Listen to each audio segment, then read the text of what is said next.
What is going on, my beautiful people? I got a couple of announcements. If you notice I'm wearing the same shirt as the trail camera video, that's because it's the same day.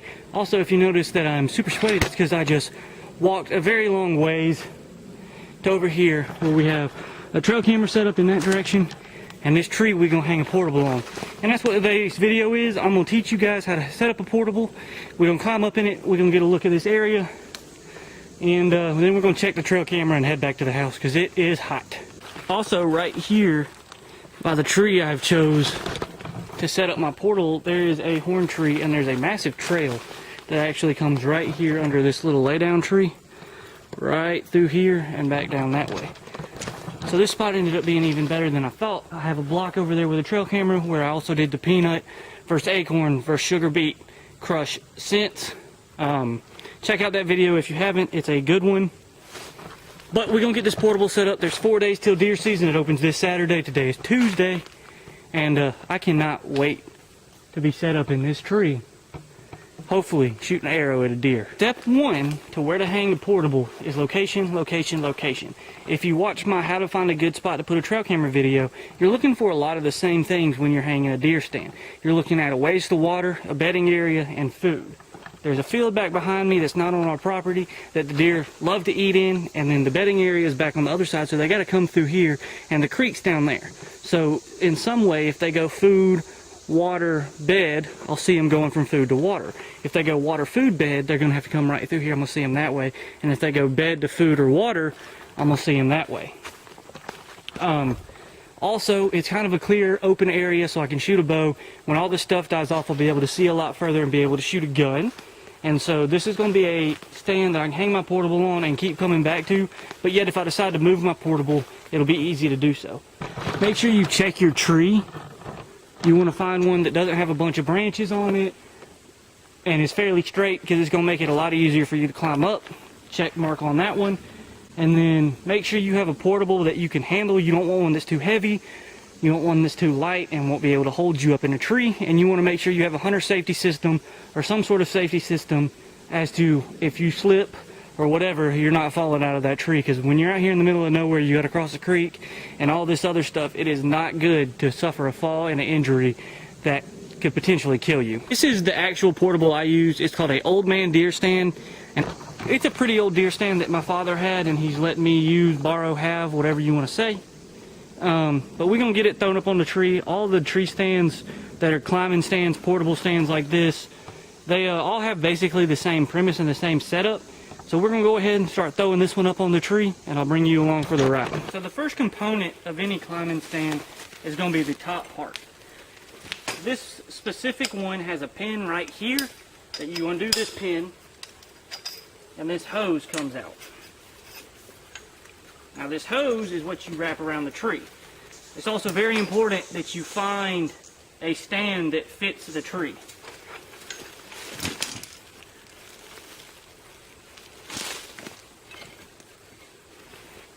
So you want to get it set up, get your hose run through, back in here, make sure you get everything kind of level. And you want to leave enough room where this has to sink a little bit in order for it to catch. Get that hose lined up with your pinholes, hook your pin, and that's the top part set up. So the next step is to get the bottom piece put up. This bottom piece works very similar to the top piece in design, and it even has a strap to where if you somehow your feet slide out of these holes when you climb in the stand, it'll stay connected to this stand and you won't lose it. Another thing to keep in mind is you want your stand to be tighter at the base of the tree and a little harder to move, because as you go up, that tree is going to narrow. So it's really important to keep in mind that the base of the tree is a lot thicker in width than it is at the top. So you want to try to make sure that your stand's pretty tight at the bottom. Well, we're going to take this, we're going to bring it up a little higher. We're going to grab this cable and bring it around where we can grab it. Get this a little level. And there we go. Just one more time. This pin right here is the piece to the top thing that holds this wire right here around the tree, and then it helps grip with the teeth here. So to take the stand off, you pull that pin, that wire goes off and your tree stand will fall down. The same for the bottom. So that's what you want to make sure is plenty tight, because as you climb, you pivot that, and I'll demonstrate that in just a second. All right, so we're actually going to take and tighten up this first little bit a little bit more. We got that taken care of. Now we're going to climb in this deer stand and see what kind of view we got. But before we get into that, we got to do safety first and get our hunter safety system rigged up. So this is my hunter safety system. You start by putting your shoulders in it. It's got 2 straps that come through the groin region and clamp in just like a seat buckle. It's got a middle buckle. And other than that, make sure you're all tight and strapped in and you're good to go. And that brings us to these straps right here. And what these straps are for, are they go around the tree and they help to keep me safe. So one of these will go around the tree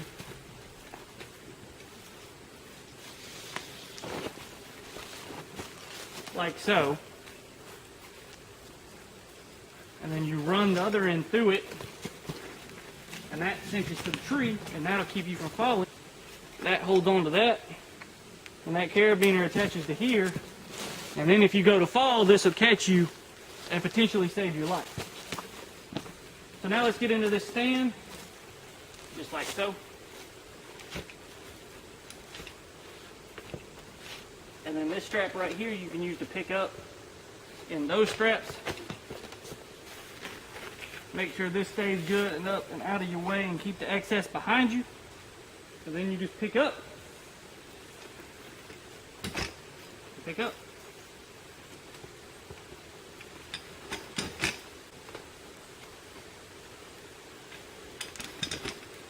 And this is how you slowly will make your way up the tree. When you get to where that safety harness is, slide it up the tree as much as you can and keep going.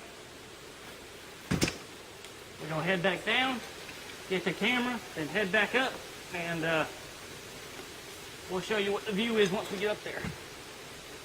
And to go down, you just reverse the process of going up. And make sure you don't get too far away from your hunting safety system,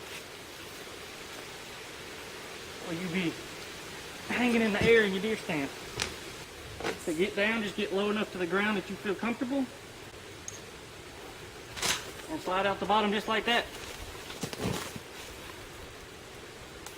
Untouched from your hunting safety system, and that's all there is to it. So this is kind of the view. We can see a long way down in the bottom of the hill where we come from. Over here, that right there where that white spot is where I got that mineral block set up and the trail camera. And then back this way, as you can see coming from up the hill, we got a lot of room.